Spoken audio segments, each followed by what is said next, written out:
اعوذ باللہ من الشیطان الرجیم، بسم اللہ الرحمن الرحیم۔ جیسے ہم لوگ بات کر رہے تھے حابل اور قابل کے بارے میں، قابل نے حابل کو مار دیا اور قابل کو اللہ تعالیٰ نے کروز کے ذریعے چڑیا کے ذریعے اللہ تعالیٰ نے ان کو بتا دیے کہ حابل کو کس طریقے سے دفنانا ہے۔ ٹھیک ہے، اب آدم علیہ السلام جو تھے وہ بہت ہی اپسٹ تھے، کیونکہ ان کے جو دونوں بیٹے تھے، دونوں بیٹوں میں سے ایک بیٹے کا انتقال ہو گیا تھا اور دوسرا بیٹا جو تھا وہ شیطان کے وسوسوں میں آ گیا تھا۔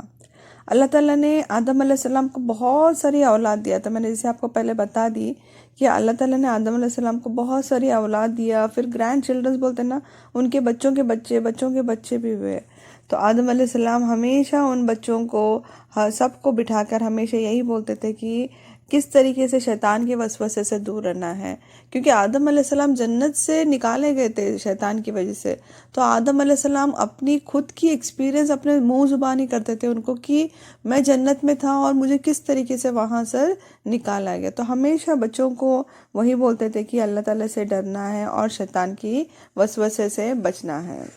ایک ٹائم ایسا آیا کہ آدم علیہ السلام بہت بوڑھے ہو گئے تھے، اب آدم علیہ السلام بہت بوڑھے ہو گئے تھے، تو بیمار ہو گئے آدم علیہ السلام، اب بیمار ہو گئے تھے۔ اور جب بیمار ہو گئے تھے تو وہ ان کا دل کرنے لگا کہ میں کچھ، کیونکہ وہ جنت سے آئے ہوئے تھے، تو ان کا دل کرنے لگا کہ میں جو جنت میں کچھ فروٹس کھایا تھا، تو ان کو ایسے کچھ فروٹس کھانے کا دل کر رہا تھا۔ تو انہوں نے اللہ تعالیٰ سے بولا کہ مجھے کچھ فروٹس جو ہے، پرٹیکولر کچھ فروٹس ہے وہ کھانے کا دل کر رہا ہے۔ تو اللہ تعالیٰ نے ان کو بتایا کہ ایک جگہ ہے، وہاں پر سے جا کے آپ کو وہاں پر وہ فروٹس ملیں گے۔ پر آدم علیہ السلام ابھی اتنے بوڑھے ہو گئے تھے اور ان کی ہیلتھ بھی ویسی نہیں تھی کہ وہ وہاں پر جا کر وہاں سے فروٹس لے کے آ سکے۔ تو آدم علیہ السلام نے اپنے بچوں سے کہا کہ آپ جاؤ اور یہ پرٹیکولر فروٹ جو ہے وہ وہاں پر ہے، وہاں سے لے کے آؤ۔ جب ان کے بچے وہاں پر گئے وہ فروٹس لانے کے لیے، تو انہوں نے وہاں پر ایک گروپ آف اینجلز تھے، وہاں پر گروپ آف اینجلز کو دیکھیا اور فرشتوں نے کہا کہ ہم اینجلز ہیں، ہم لوگ آپ کے ساتھ آتے ہیں، آپ کے ابا کے پاس، کہاں پر؟ آدم علیہ السلام کے پاس ہم بھی آتے ہیں۔ تو انہوں نے آدم علیہ السلام کے پاس اور وہ بچے اور فرشتے مل کر آئے۔ جیسے ہی ان کے ساتھ میں کون تھے؟ ملک الموت تھے۔ وہ فرشتوں میں کون تھے؟ ملک الموت تھے۔ جیسے ہی حوا علیہ السلام نے ملک الموت کو دیکھا تو حوا علیہ السلام، اسکالرز بولتے ہیں کہ جو حوا علیہ السلام تھے وہ آدم علیہ السلام کے تھوڑے سے پیچھے ہو گئے، کیونکہ انہوں نے فرشتوں کو دیکھا، کیونکہ آلریڈی وہ جنت میں فرشتوں کو دیکھ کے آئے ہوئے تھے۔ تو انہوں نے جیسے ملک الموت کو دیکھا تو وہ تھوڑا سا پیچھے ہو گئے۔ آدم علیہ السلام نے کہا کہ اللہ تعالیٰ نے مجھے سب سے پہلا پیدا کیے تھے، تو اب میرا جانے کا ٹائم آ گیا ہے۔ آدم علیہ السلام نے سب کو، اپنے بچوں کو بٹھا کے یہی بولے کہ میں ابھی، اگر آدم علیہ السلام جا بھی رہے ہیں تو اللہ تعالیٰ تمہیں اکیلا نہیں چھوڑے گا، اللہ تعالیٰ ڈفرینٹ میسنجز بھیجے گا، ٹھیک ہے؟ اور سب کا ایک ہی کلام ہوگا، وہ ہے لا الہ الا اللہ۔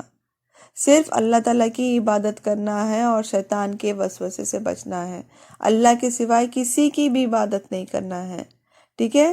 شرک سے بچنا ہے، اور ہم لوگ شرک، یعنی اس ٹائم پہ شرک نہیں تھا، صرف ایک اللہ تعالیٰ کی عبادت کرنا ہے اور شیطان سے بچنا ہے، ٹھیک ہے؟ تو آدم علیہ السلام کا بھی یہی تھا کہ لا الہ الا اللہ، ٹھیک ہے؟ یہی تھا لا الہ الا اللہ، اور شیطان سے اللہ تعالیٰ سے پناہ مانگنا ہے اور شیطان سے بچنا ہے۔ اور اسی طریقے سے آدم علیہ السلام کا انتقال ہو گیا، ٹھیک ہے؟ جب آدم علیہ السلام کا انتقال ہو گیا، وہ بہت خوشی تھے، وہ بہت ہیپی تھے۔ کیوں ہیپی تھے؟ کیونکہ ان کو پتا تھا کہ اب انتقال کے بعد وہ وہی جگہ پہ جانے والے ہیں انشاءاللہ جہاں سے وہ آئے تھے۔ سمجھ میں آیا؟ انسان کا، یعنی جب انسان مر جاتا ہے تو بولتے ہیں نا، ایک سچے بلیور کے لیے، سچے مومن کے لیے سب سے خوشی کا ٹائم وہ ہوگا جب اس کی موت ہوگی۔ کیوں؟ کیونکہ وہ اس ٹائم پر وہ اپنے کریٹر کو دیکھے گا، جس نے مجھے پیدا کیا ہے، اس کو ملنے والا ہے، اس کو دیکھے گا، اور سب سے انشاءاللہ جنت، جو ہمارا ایک ایم ہے اس دنیا میں، ہمارا لانے کا پرپز ہے کہ ہم لوگ انشاءاللہ کچھ اچھے کام کر کے انشاءاللہ اس جگہ پر جائے۔ تو ایک مومن کے لیے سب سے، بولتے ہیں نا، سب سے خوشی کا ٹائم وہ ہوگا جب اس کی موت ہوگی۔ تو آدم علیہ السلام کا انتقال ہو گیا. اس کے بعد میں اب ہم لوگ تھوڑا سا یاد کریں گے. تو جب حابل اور قابل کا قصہ ہوا تھا تو حابل اور قابل کے قصے میں اور کوئی نہیں تھا جب کروز آئے تھے. ٹھیک ہے، اب کسی کو نہیں معلوم تھا کہ ایک انسان مرتا ہے تو کیا ہوتا ہے. تو فرشتے جب آئے تو فرشتوں نے اپنے ساتھ کچھ چیزیں بھی لائے تھے، جیسے کفن ہو گیا، اور کھڈا ڈگ کرنے کا ہے تو کچھ انسٹرومنٹ چاہیے رہتے، وہ لے کر آئے تھے. تو آدم علیہ السلام کو پھر فرشتوں نے کھڈا کھودا، کفن پہنایا، اور ان کو نماز ادھر پھر ان کی نماز بھی پڑھائی. ٹھیک ہے، یہ سب چیزیں آدم علیہ السلام کی اولادوں میں سے ایک اولاد تھے شیت علیہ السلام. ٹھیک ہے، شیت علیہ السلام وہاں پر موجود تھے اور شیت علیہ السلام نے یہ سب کچھ دیکھا. ٹھیک ہے، اس کے بعد آدم علیہ السلام کی جنریشن کنٹینیو ہوتے گئی. آج ہم بھی جو ہے، جتنے بھی لوگ ہیں، ہم سب آدم علیہ السلام کے اولاد ہیں. ٹھیک ہے، اس کے بعد اللہ تعالیٰ نے بہت سارے ان کو جیسے اولاد دیا تھا، وہ جنریشن ٹو جنریشن کنٹینیو ہو گیا. اوکے، پھر انشاءاللہ نیکسٹ کنٹینیوشن ہم لوگ نیکسٹ اس میں کرتے ہیں انشاءاللہ.